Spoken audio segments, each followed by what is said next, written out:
Good morning students. Today we are going to study page number 24.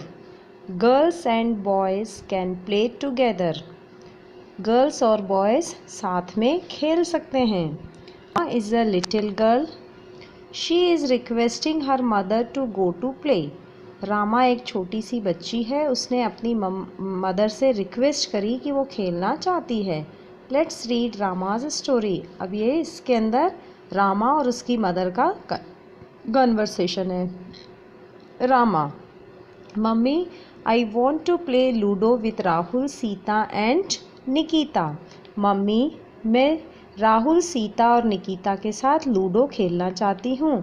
Can I call them at our house? क्या मैं उनको अपने घर बुला सकती हूँ? Mummy: you can play with Sita and Nitika, but I won't allow you to invite Rahul here and play with you all. माँ बोलती है, मैं तुम्हें सीता और नितिका के साथ तो खेलने दे सकती हूँ, लेकिन राहुल को मैं यहाँ बुलाने और उसके साथ खेलने की मैं तुम्हें परमिशन नहीं दूँगी. रामा पूछती है, वाई मम्मी, ऐसा क्यों? मम्मी बोलती है, girls should not play with boys. लड़कियों को लड़कों के साथ नहीं खेलना चाहिए. तो पापा बोलते हैं, you should allow Rama to invite Rahul. Girls and boys should be considered equal. They can play together. पापा बोलते हैं कि तुम्हें राहुल को इनवाइट करने के लिए की परमिशन रामा को दे देनी चाहिए, क्योंकि लड़के और लड़कियां दोनों बराबर हैं, दोनों आपस में साथ में खेल सकते हैं. तो मम्मी कहती हैं, Rama, you can play with all your friends whether he is a boy or a girl. I won't mind from now. तो मम्मी बोलती हैं, रामा, अब से तुम अपने सभी दोस्तों के साथ खेल सकती हो, चाहे वो लड़का हो या लड़की. मुझे इससे कोई फ़र्क नहीं पड़ता. रामा कहती है, dear friends, we should play with all our friends, both girls and boys. वो रामा बोलती है, दोस्तों, हमें अपने सभी दोस्तों के साथ खेलना चाहिए, चाहे वो लड़की हो या लड़का. We might follow different religions but we all should play together. हम कोई भी धर्म के हों, किसी भी धर्म को मानने वाले हों, लेकिन हमें सबको साथ खेलना चाहिए. We should treat all our friends equally. हमें अपने सभी दोस्तों को समान समझना चाहिए, एक जैसा मानना चाहिए. Other ways to have fun. अब मस्ती करने का या मनोरंजन करने के कौन कौन से तरीके होते हैं? There are many other games that we can play to have fun. बहुत सारे गेम्स हैं जिनको हम मनोरंजन से के लिए या फ़न करने के लिए, मज़े करने के लिए खेल सकते हैं. फर्स्ट इज़ काइट फ्लाइंग, मतलब पतंग उड़ाना. It is a popular recreation as well as an art. ये एक रिक्रिएशन मतलब एक गेम भी है और एक आर्ट भी है. The sky is full of kites on popular festivals such as Makar Sankranti, the Independence Day, 15 August and Vaisakhi. इन त्योहारों पे, मकर संक्रांति और इंडिपेंडेंस डे, बैसाखी पर हमारा आसमान इन पतंगों से भरा रहता है. People enjoy when someone cuts the string of other kite. लोग एक दूसरे की पतंग की डोर को काटते हुए बहुत खुश होते हैं. One of the favourite toys of children is spinning top और लट्टू. इसके अलावा एक और खेल है जो बच्चे बहुत खुशी से खेलते हैं, लट्टू चलाना या टॉप चलाना. लकड़ी का एक छोटा सा लट्टू होता है, उस पर धागा बांध करके उसको चलाते हैं. It is pear shaped and has a string wrapped around it. ये पियर फ्रूट होता है, उसकी शेप का होता है और इसकी चारों तरफ धागा बंधा हुआ होता है. When the string is suddenly pulled the top start spinning. जैसे ही इस धागे को अचानक से हम खींचते हैं तो वो जो टॉप होता है पेयर शेप का, वो घूमना शुरू हो जाता है.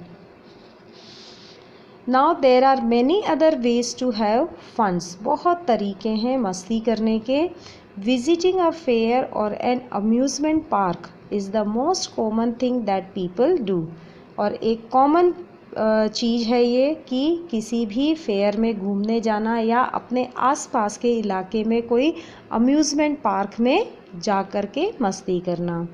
Amusement parks are full of different types of enjoyable rides. Amusement park के अंदर बहुत सारे झूले होते हैं।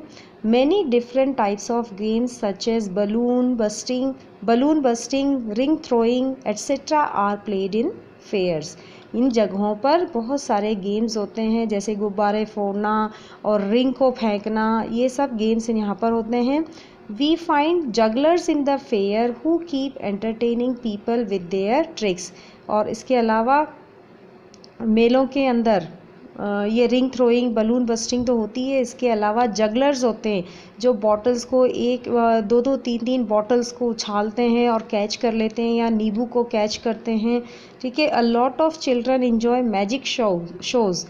कुछ जादुई करतब देखने के लिए बच्चे लगे रहते हैं। Different kind of stalls such as food stall, clothes stall, toy stall etcetera are also found in the fair. इसके अलावा मेलों के अंदर कपड़ों की दुकानें होती हैं, फूड स्टॉल्स होती हैं, खिलौनों की दुकान होती हैं, जहाँ पर बच्चे अपनी मनपसंद की चीज़ें खरीद सकते हैं। In some fair circus is also organised. कुछ मेलों के अंदर सर्कस को भी ऑर्गेनाइज किया जाता है। A circus is a team of performers that include acrobats, clowns, trapeze artists and animals। Circus कोई एक अकेले का काम नहीं होता है। सर्कस एक टीम परफॉर्मेंस होता है जहाँ पर एक्रोबैट्स होते हैं, क्लोन्स यानी जोकर होते हैं, ट्रैपीज आर्टिस्ट होते हैं और कुछ जानवर होते हैं जो हमारा मनोरंजन करते हैं। They travel from one place to another to show their performance. ये सर्कस के लोग एक जगह से दूसरी जगह अपने परफॉर्मेंस को दिखाने के लिए ट्रैवल करते रहते हैं।